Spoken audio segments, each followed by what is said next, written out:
ጨዋታውን ለመጀመር በዚክስ ላይ ይገኛል። ኢትዮጵያ ቡና ባለሜዳ ቡድን ነው።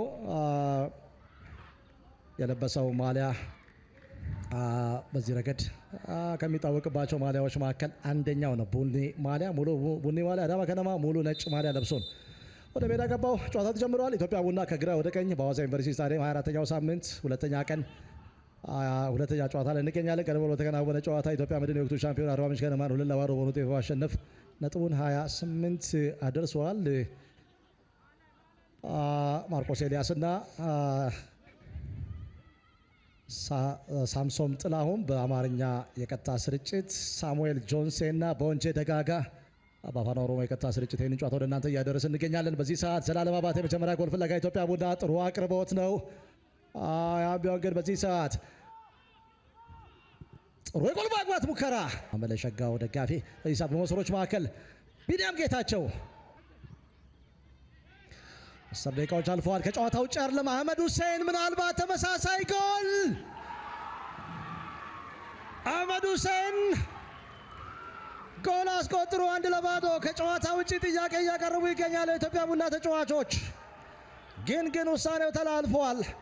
ፓትሪክ ሲቦማና ተመሳሳይ ከጨዋታ ውጪ ነው አይደለም የሚል አጋጣሚ መጠቀም የሚታወስ ነው። በቀደመው ጨዋታ አህመድ ሁሴን በተደጋጋሚ ከጨዋታ ውጪ እንቅስቃሴ ላይ ነበረ። አስገራሚ ኳስ ነው። መናፋወል ከተከላካዮች ጀርባ ከጨዋታ ውጪ አይደለም፣ ኦንሳይድ ነው። አስገራሚ ኳስ ነው በረጅሙ ለአህመድ ሁሴን የሰጠው። የግብ ጠባቂው መውጣት ተመልክቶ አህመድ ሁሴን በሚገርም መረጋጋት ነው ኳሱን በግብ ጠባቂው አናት ላይ በማሳለፍ ጎሉን ማስቆጠር የቻለው። ለአዳማ አስደናቂ አጃመር። ኢትዮጵያ ቡናዎች ኳሱን ተቆጣጥረውት ነበረ። ከዛ በኋላ ግን አዳማዎች ያገኟትን አንድ እድል ተጠቅመው ምናልባት ጨዋታውን መቀየር ወደሚችሉበት ደረጃ ሊሸጋገሩ ይችላሉ እና አስገራሚ አጨራረስ ነው በአህመድ ሁሴን በኩል። አህመድ ሁሴን በቀላሉ ነው ጎል ማስቆጠር የቻለው።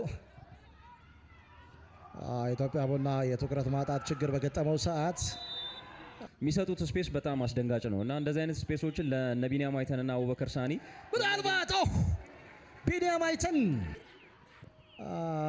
እዚህ ሰዓት ምናልባት ዘላለም ጎል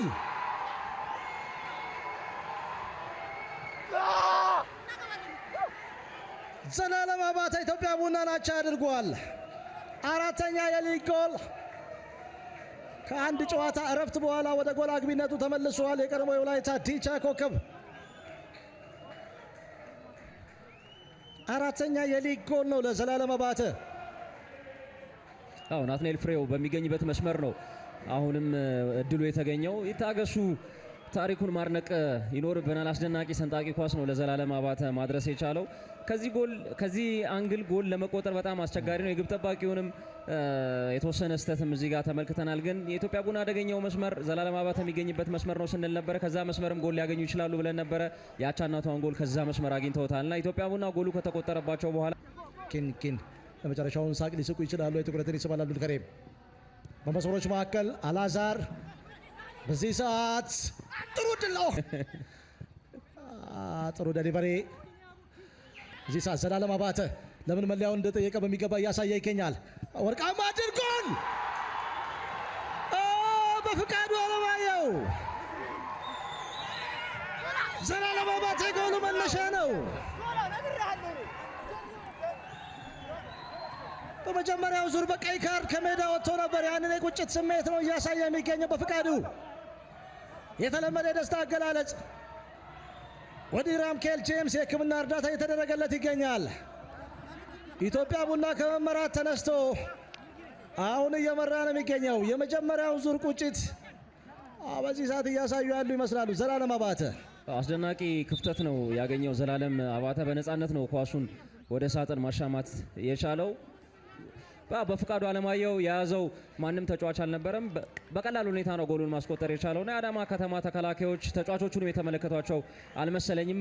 በርካታ ክፍት ቦታዎች ነበሩ። ከእነዛን ክፍት ቦታዎች ነው በፍቃዱ መጠቀም የቻለው። ኢትዮጵያ ቡና በጥሩ ሰዓት ላይ የመሪነት ግብ ማግኘት ችሏልና የጨዋታውንም እውነት የመቀየር አቅም ያላት ግብ ናት እያደረጉ ነው። ምላሽ ደግሞ የሚሰጡበት ዋነኛ መስመራቸው አቡበከር ሳን የሚገኝበትና ተመስገን ታደሰ በሚከላከልበት መስመር ነው። ተመስገን ታደሰና እንደዚሁም ደግሞ ፉአድ እዚህ ላይ ምናልባት ያቻነት ጎል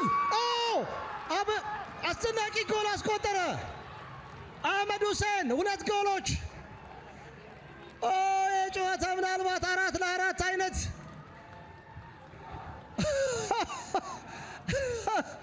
የተለየ አጋጣሚ ነው። አህመድ ሁሴን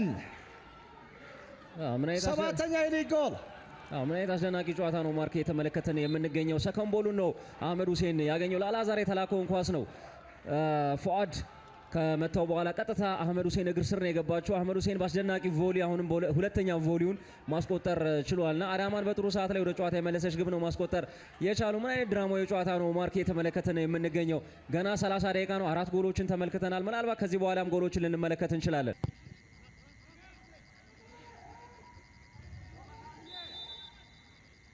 ጥፋት ቅጣት ምት ለአዳማ ከነማ 3 ዓመትም ቆይቶ ከዛ በኋላ ወደ ኢትዮጵያ ብሔራዊ ቡድን ማምራቱ ይታወሳል። ይታገሱ ከተከላካይ ጀርባ የሚጣል ኳስ ምናልባት ጎል። ለሁለተኛ ተከታታይ ጨዋታ ተቀይሮ ገብቶ ጎል አስቆጥሯል ሐምዛ። አሰልጣኝ ሳምሶን አየለን በማቀፍ ደስታቸውን ገልጸዋል። ምን አይነት አስደናቂ ሱፐር ሰብ ነው ሐምዛ ሱልጣን። በቁመት አጭር ቢሆንም ለሁለተኛ ተከታታይ ጊዜ በጭንቅላት ገጭቶ ጎል አስቆጥሯል። የደስታ አገላለጽ ሁሉንም ነገር ሊነግረን ይችላል። ምን አይነት ደካማ መከላከል ነው በአዳማ ከተማ በኩል የተመለከትነው።